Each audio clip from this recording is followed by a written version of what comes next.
नमस्कार, आप देख रहे हैं न्यूज़ 24 हिमाचल। हम बात कर रहे हैं आज ठेकुमारसन की राजनीति की। लगातार जो राजनीति है गरमाई हुई है, विभिन्न मुद्दे अगर हम बात करें विधानसभा क्षेत्र ठेकुमारसन में आजकल छाए हुए हैं। हम बात करें डी नोटिफाई जो संस्थान किए थे, लगभग 1 साल का समय हो चुका है। और बात करें जिला परिषद जो कैडर है, कर्मचारी है, लगातार हड़ताल पर है, विकास कार्य सारे रुके पड़े हैं। तो इन्हीं सभी मुद्दों पर हम आज बात करेंगे। हमारे साथ जो भाजपा नेता अजय श्याम जुड़े हैं। अजय श्याम जी, सबसे पहले स्वागत है आपका न्यूज़ 24 पर। धन्यवाद सुधीर जी, आपका भी, और आपके माध्यम से मैं सभी दर्शकों का अभिवादन करता हूं। सर, हम बात करें चुनाव के समय की या चुनाव की बात की, लगातार आप जनता के बीच जुड़े हुए हैं, लेकिन इन दिनों की हम बात करें ठेकुमारसन विधानसभा क्षेत्र में काफ़ी मुद्दे गरमाए हुए हैं और आने वाले समय में चुनाव भी आने वाले, लोकसभा चुनाव भी आने वाले। लेकिन उससे पहले जो विकास के कार्य है रुके पड़े हैं। बात करें जिला परिषद कैडर कर्मचारी लगातार आंदोलन कर रहे हैं, पंचायतों से सारे कार्य होने हैं। जनता के जो त्रासदी आई थी, सड़कें टूटी है, बगीचे टूटे हैं, खेत टूटे हैं, लेकिन सारे कार्य रुके पड़े हैं। तो कहीं ना कहीं क्या आप इस पर मानते हैं जो जिला परिषद कैडर कर्मचारी है, सरकार का फेलियर है या इनकी मांगे जायज़ नहीं है, क्यों धरने पर बैठे, क्या आप इस पर कहेंगे? देखिए, आपने बिल्कुल ठीक कहा है। जितने भी हमारे ज़मीन से जुड़े हुए काम है, वो भारी बरसात के बाद चाहे राहत से जुड़ा हुआ कार्य है, चाहे ग्राम सभाओं के माध्यम से होने वाले काम हैं, चाहे मनरेगा के कार्य हैं, या फिर आपको एक प्रमाण पत्र की भी आवश्यकता है तो वो पंचायत में जो हमारा सरकारी अमला है उसके माध्यम से होता है। लेकिन पिछली जो 2 अक्टूबर की ग्राम सभा थी, उससे पूर्व में ही जिला परिषद कैडर के कर्मचारी हड़ताल पर चले गए और 2 अक्टूबर की ग्राम सभा में जो महत्वपूर्ण काम जनहित के होने थे वो नहीं हो पाए और सरकार को नोटिस दिया गया कि ग्राम सभा से पहले कर्मचारी हड़ताल पर हैं, तो सरकार को बातचीत करके इस मसले को सुलझाना चाहिए। लेकिन सरकार ने इस विषय की संवेदनशीलता को नहीं समझा और आज ग्राम सभा में होने वाले काम वो नहीं हो पाए, उसके बाद राहत के काम वो नहीं हो पा रहे हैं, प्रमाण पत्र की लोगों को आवश्यकता है वो नहीं मिल पा रहे हैं। आम आदमी आज परेशान है। इसलिए ये जो जिला परिषद कैडर कर्मचारियों की मांग है, इस पर सरकार को तत्काल निर्णय लेना चाहिए और इनके पक्ष में निर्णय लेना चाहिए। मैं व्यक्तिगत रूप से भी और हमारी पार्टी भारतीय जनता पार्टी, हमारा शीर्ष नेतृत्व आज जिला परिषद कैडर कर्मचारियों के साथ खड़ा है। हम इनके समर्थन में इनकी मांगों को जायज़ मानते हुए सरकार से मांग करते हैं कि शीघ्र अतिशीघ्र इस मसले का हल करें ताकि पंचायत स्तर पर जो लोगों को दिक्कतें आ रही हैं उन दिक्कतों से निजात मिले। हम देख रहे थे पूरे हिमाचल प्रदेश में जो पंचायत प्रतिनिधि है, पंचायतों के प्रधान है, वो चाहे जिस मर्जी पार्टी के है, इनके समर्थन में लगातार उतरते दिखाई दे रहे हैं। तो क्या आने वाले समय में इनकी मांगें नहीं सुनी जाती तो क्या भाजपा आंदोलन में भी इनका साथ देगी? बिल्कुल, आंदोलन में भारतीय जनता पार्टी कर्मचारियों के साथ है और भारतीय जनता पार्टी का एक मंतव्य भी रहता है और हमारा एक कमिटमेंट भी है कि हम वो बात करने में विश्वास करते हैं जिस बात को अमली जामा पहना सके। चुनाव से पूर्व कर्मचारियों से अनेकों वादे कांग्रेस की सरकार ने किए, लेकिन ये पहली सरकार होगी जिसके विरोध में कर्मचारी पहले ही वर्ष में एक माकूल तादाद में अलग अलग वर्ग के कर्मचारी, मैं इसको अगर कहूं कि ये 1 साल का जो कार्यकाल है ये कर्मचारी विरोधी कार्यकाल है, वो किस तरह से मैं कह सकता हूं कि आज एसएमसी के कर्मचारी वो रो रहे हैं। कोविड के समय में जब हम अपने सगे संबंधियों के घरों में नहीं जाते थे, तब 1800 कर्मचारी, 1800 स्वयंसेवक कर्मचारी, जिनको मैं कहूंगा जिन्होंने अपने प्राणों की बाजी लगा दी, वो स्वास्थ्य संस्थान में काम करने के लिए आए। उनको इस सरकार ने आते ही हाथ में नोटिस पकड़ा दिया और उनको घर भेज दिया। ऐसे 1800 कर्मचारियों को जिन्होंने संकट काल में अपनी जान की बाजी लगाई, उनको आपने घर भेज दिया। एसएमसी को लेकर के कोई आपके पास स्थायी पॉलिसी नहीं है और आप चरणबद्ध तरीके से हमारे जो आउटसोर्स के माध्यम से लगे हुए कर्मचारी हैं, आप उनको घर का रास्ता दिखा रहे हैं। जिला परिषद कैडर के कर्मचारी हमारे जमीन के साथ जुड़े हुए कर्मचारी हैं, उनके बारे में कोई निर्णय नहीं, हड़ताल पर है। इसलिए ये तमाम कैटेगरीज जो अलग अलग कर्मचारियों की है, निश्चित तौर पर ये आज सरकार के विरोध में, सरकार के विरुद्ध अपनी आवाज़ को बुलंद करके सड़क पर है। लेकिन सरकार इन मामलों पर संवेदनशील नहीं है और कर्मचारियों के हितों से जुड़े हुए निर्णय नहीं कर रही है। सर, अगर हम बात करें गत वर्ष की, तो लंबे समय से जो मांग थी उप तहसील मतियाना की, वो चल रही थी और जो भाजपा सरकार में पूरी हुई थी 16 अगस्त का वो दिन था जब मेला ठियोग में लगता है, तो घोषणा वहाँ से हुई थी। घोषणा ही नहीं हुई थी बल्कि नायब तहसीलदार मतियाना में बैठ चुके थे स्टाफ सहित, या हम PHC की बात करें मतियाना की, उसका भी काम शुरू हो चुका था। बड़ा गांव की बात करें, लगातार आपने प्रयासरत आप रहे और ये सारी घोषणाएं ठियोग कुमारसैन में हुई थी, लेकिन उसके बाद इसे डीनोटिफाई कर दिया गया। कहीं ना कहीं जनता में भारी रोष है। 1 साल का लगभग समय अब होने को है और उस समय भी आपने कहा था, तो क्या अब जो जन आंदोलन है भाजपा उठाएगी, क्योंकि जेन्युइन डिमांड ये 20 पंचायतों के लोगों की जरूर थी, ये जो उप तहसील वाले। मैं आभार व्यक्त करना चाहता हूं पूर्व में मुख्यमंत्री रहे श्री जयराम ठाकुर जी का, जिन्होंने ठियोग और कुमारसैन के प्रवास पर बड़ा गांव को सब तहसील दी, मतियाना को सब तहसील दी, ठियोग के अस्पताल का दर्जा बढ़ाया, नारकंडा में थाना खोलने की घोषणा की, कुमारसैन में नगर पंचायत खोलने की घोषणा की और हमारे नारकंडा के हॉस्पिटल्स को अपग्रेड करने की बात उन्होंने कही, अग्निशमन देने की बात, फायर स्टेशन देने की बात ठियोग में कही। अनेकों प्रकार की योजनाएं उन्होंने अपने कार्यकाल में ठियोग कुमारसैन विधानसभा क्षेत्र को दी। लेकिन आते ही सरकार ने बड़ा गांव की सब तहसील बंद कर दी, कुमारसैन की सब तहसील बंद कर दी, मतियाना के अस्पताल का दर्जा घटा दिया, ठियोग के अस्पताल को जो नोटिफाई हुआ था 200 बेड का, उसको भी आपने डिनोटिफाई कर दिया।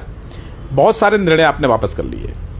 हमें लगा कि अभी सरकार बनी है, सरकार को काम करने का अवसर देना चाहिए। 1 वर्ष का समय बीत गया,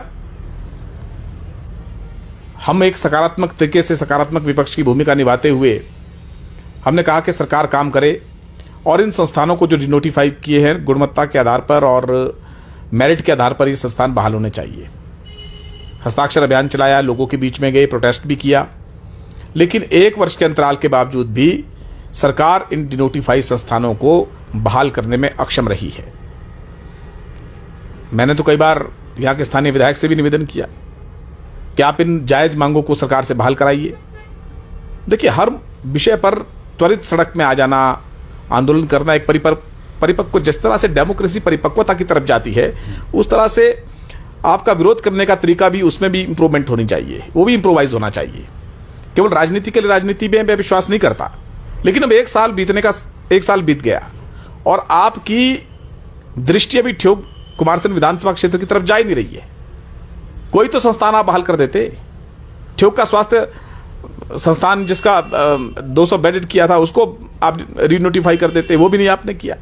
तहसीलों को लेकर के आपने कुछ नहीं किया, मतियाना के अस्पताल को लेकर के आपने कुछ नहीं किया। क्या एक भी मांग ये जायज नहीं थी? और केवल अगर ये घोषणाएं होती तब भी हम मानते कि केवल घोषणाएं थी, उन्होंने घोषणा करी और हम पे इंप्लीमेंट करने को छोड़ दिया। ये घोषणाएं नहीं थी, घोषणाओं के बाद इंप्लीमेंटेशन हो चुका था। दोनों सब तहसीलों में नायब तहसीलदार बैठ गए थे। मतियाना तो आपके पड़ोस में कितने डॉक्टर वहां आ गए थे, 6-7 डॉक्टर वहां पहुंच गए थे, टेस्ट शुरू हो गए थे। लेकिन इस सरकार की, जिसको कह सकते हैं कि इतनी संवेदनहीन है कि आपको विधायक जिता करके दे दिया ठियोग कुमारसैन के लोगों ने, कांग्रेस पार्टी का, लेकिन उसके बावजूद भी एक संस्थान तो आप बहाल कर देते। आपने एक संस्थान तक ठियोग कुमारसैन का बहाल नहीं किया है और हमने 1 साल इंतजार किया है।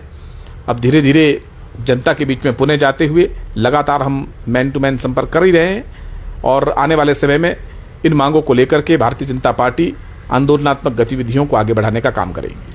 विधायक कुलदीप सिंह राठौर का कहना है कि अंतिम समय में ये घोषणाएं हुई थी और सरकार ने ये जो घोषणाएं की थी, उप तहसील की बात करें तो कहीं ना कहीं ये राजनीति से प्रेरित था, उनका ये मानना है। इस पर आप क्या कहेंगे? क्या बात राजनीति से प्रेरित थी? समय क्या था? समय कब था? समय कब अंतिम होता है? समय होता है, अंतिम समय क्या होता है? भारतीय जनता पार्टी की सरकार काम कर रही थी, माननीय मुख्यमंत्री प्रवास पर आए, उन्होंने घोषणाएं की, घोषणा इंप्लीमेंट हुई, तहसीलदार बैठ गए, डॉक्टर्स आ गए। तो ये अंतिम समय की घोषणाओं का क्या मतलब है? थी तो जनता के लिए ही। क्या सरकार के कार्यकाल के अंतिम समय के जो निर्णय होते हैं, उस निर्णय के बाद यदि कोई लाभ जनता को मिलता है तो दूसरी सरकार का क्या ये अधिकार बनता है कि उन निर्णयों को वापस कर लिया जाए क्योंकि वो अंतिम समय में लिए गए निर्णय थे? क्या आपकी सरकार कोई अंतिम समय में निर्णय नहीं लेगी?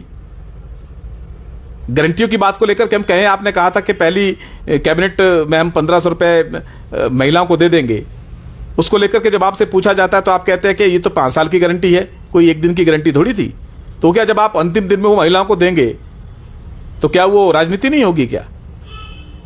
इसलिए इन बातों में कोई तर्क नहीं है। मैंने उनका ये कहना भी है कि जो ठियोग अस्पताल है उसे जिला अस्पताल का दर्जा दिया जाए और उनकी मांग है सरकार से, तो क्या आपको लगता है कि आने वाले चुनाव है लोकसभा के, क्या ये भी चुनावी मुद्दा है, चुनावी स्टंट उनके द्वारा कहा जा रहा है? नहीं, दिया जाए क्या, दे दीजिए ना, दिया जाए तो हम कहें विपक्ष के लोग, वो तो सत्ता में है, वो तो दे दें। दिया जाना, मांग करना, ये तो हमारा काम है, वो सत्ता पक्ष के विधायक का काम नहीं है।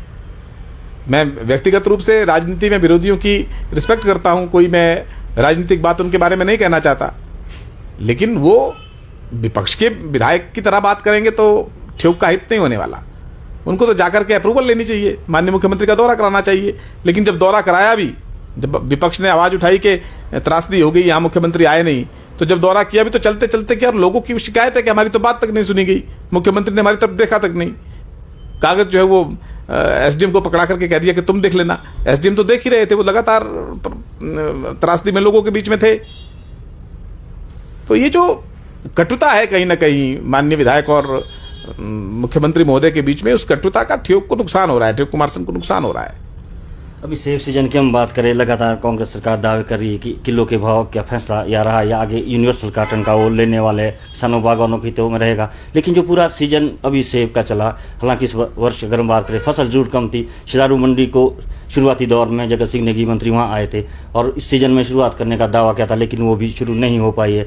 और सीजन में अगर हम देखें तो कहीं ना कहीं काफ़ी मसले इसमें, विवादों में जरूर सेब सीजन इस बार रहा। और अंतिम बीच में समय में देखा गया काफ़ी सेब जो बाहरी मंडियों में यहाँ से पलायन हुआ है। चाहे आरती की बात करें, 2-3 आरती दिल्ली मंडी और प्रला मंडी से जो नीचे पंचकुला मंडी निकले या हम कहें जो नई मंडी वहाँ पर बन रही है। तो कहाँ आने वाले समय में क्या आपको लगता है, अगर सरकार की नीतियाँ ठीक नहीं रहती है तो कहीं ना कहीं अगर पलायन बाहर की मंडियों में सेब का होता है, आरती बाहर जाते, तो कहीं ना कहीं सरकार को भारी नुकसान है, बागवानों को तो होगा ही। हिमाचल प्रदेश के इतिहास में पहली बार इस बार हुआ है कि सरकार की अस्पष्ट नीतियों के कारण व्यापारी भी कंफ्यूज रहा, बागवान भी कंफ्यूज रहा। ये तो सेब की फसल कम थी, इसलिए कुछ चीजें रेगुलेट करती हुई दिखी होंगी, लेकिन जिस तरह का वातावरण सरकार ने शुरू में बनाया, कभी 24 किलो का निर्णय, फिर उस निर्णय को पलट देना, और उसके बाद जिस तरह से व्यापारियों का पलायन हिमाचल प्रदेश से शुरू हुआ है। भारतीय जनता पार्टी की सरकार जानी जाती है कि भारतीय जनता पार्टी के सरकार के होते हुए हिमाचल प्रदेश के अंदर बाहर के व्यापारी, दिल्ली के व्यापारी, आपके दूसरी बड़ी मंडियों के चंडीगढ़ के व्यापारी, वो कारोबार करने के लिए हिमाचल में आए। लेकिन कांग्रेस की सरकार आते ही व्यापारियों ने पलायन करना यहाँ से शुरू कर दिया, तो निश्चित तौर पर उसका हिमाचल प्रदेश की इकोनॉमी को भी और बागवानों को भी नुकसान हुआ। और ये जो यूनिवर्सल कार्टन और 24 किलो का जो इशू है, इसको लेकर के ये सरकार इतनी कन्फ्यूज रही शुरुआती दौर में कि कोई निर्णय स्पष्ट रूप से लागू नहीं कर पाई। और आपने भी मंडियों में देखा है कि कितना सेब 24 किलो में बिका होगा, कितना कैसे बिका होगा, वो आप भी जानते हैं।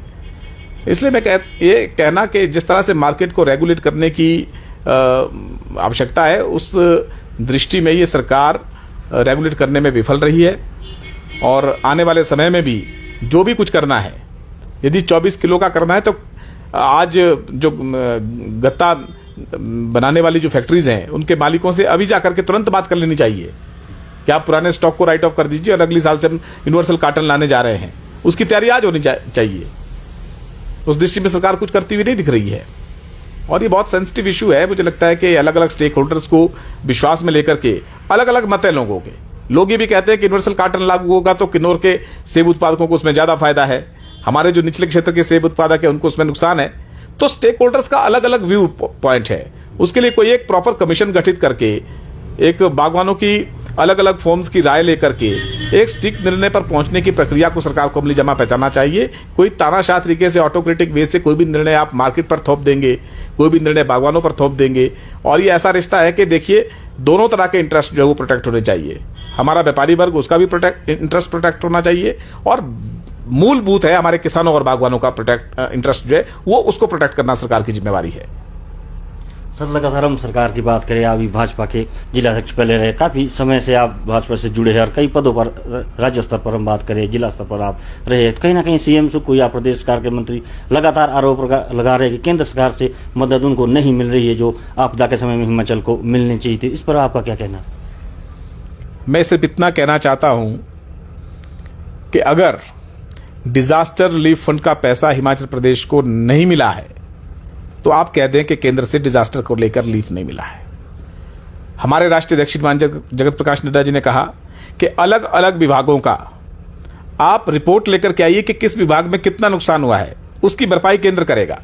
कितनी सड़कें टूटी हैं, नेशनल हाईवे को रिस्टोर करने का काम आज हमारा केंद्रीय भूतल मंत्रालय कर रहा है, गडकरी जी कर रहे हैं, देख रहे हैं उसको। उसी तरह जितनी पेयजल योजनाएं आपकी बंद पड़ी हैं आपदा के कारण, उसका आप प्रपोजल बना करके केंद्र को भेजिए। केंद्रीय जल संसाधन विभाग उसके लिए, जल शक्ति विभाग उसके लिए पैसे देगा। आपकी कितनी बिजली की स्कीमें बंद हो गई, उसके लिए केंद्रीय विद्युत मंत्रालय पैसे देगा। अलग अलग मदों में केंद्र सरकार पैसे देने को तैयार है। जो रिलीफ लोगों में बांटा जाना है उसके लिए पहले मैं कह चुका हूं कि 842 करोड़ रुपया जारी कर दिया जा चुका है। और पीएमजीएसवाई फेज 3 में 2400 करोड़ रुपया जो है, जिसका जिक्र जिस दिन राठौर साहब कर रहे थे कि ये मतियाना से छेला वाली सड़क जो है पक्की हो रही है, वो मैं आपको जानकारी देना चाहता हूं कि फेज 3 में सांसद की प्रायोरिटी के कारण वो पक्की हो रही है। तो अलग अलग मदों में केंद्र सरकार लगातार हिमाचल प्रदेश को सहायता दे रही है। लेकिन कोई आर्थिक पैकेज अगर आपको इसलिए चाहिए कि आपने वो 1500 की गारंटी जो है वो आपदा के नाम पर पूरी करनी है, आपने जो ओपीएस का जो बर्डन हिमाचल प्रदेश सरकार पर पड़ा है उसको जो है आप वो पूरा करना चाहते हैं आपदा के नाम पर आए हुए बजट से, तो मुझे लगता है कि तर्कसंगत आरोप कांग्रेस का नहीं है।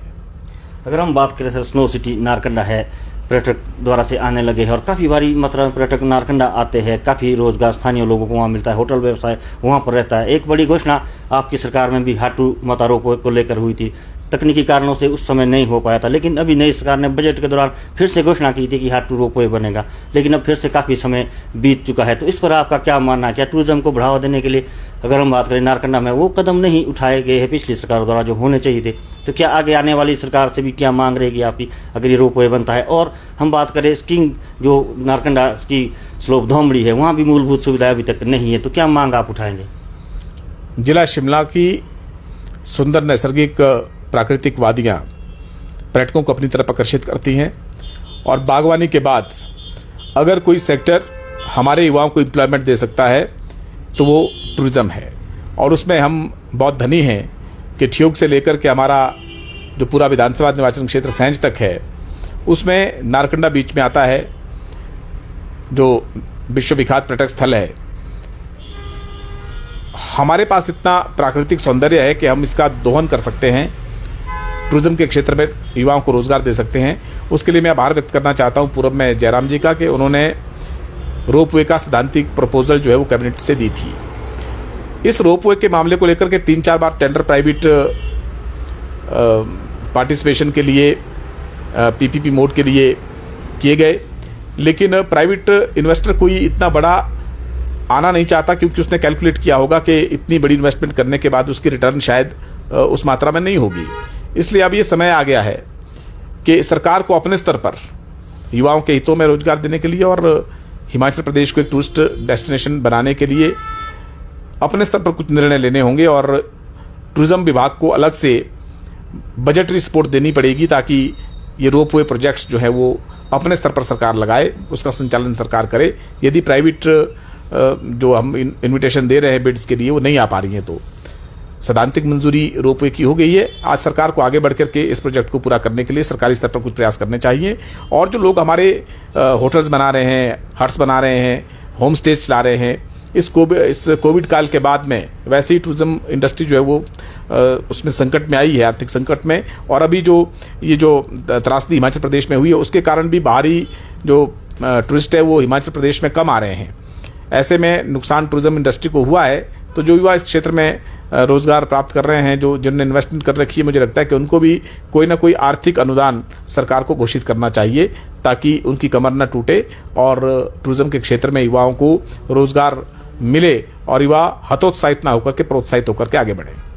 सर, अंतिम सवाल लेंगे, आने वाला जो चुनाव आने वाला है लोकसभा का, तो क्या जो भी बड़े मुद्दे हमारे ठियोग कुमार सन के हैं, चाहे डी नोटिफाई की बात करें, अन्य जो मुद्दे हैं, इसके लेकर क्या आंदोलन हो गए, सरकार को घेरने की किस तरह की तैयारी आपकी रहेगी?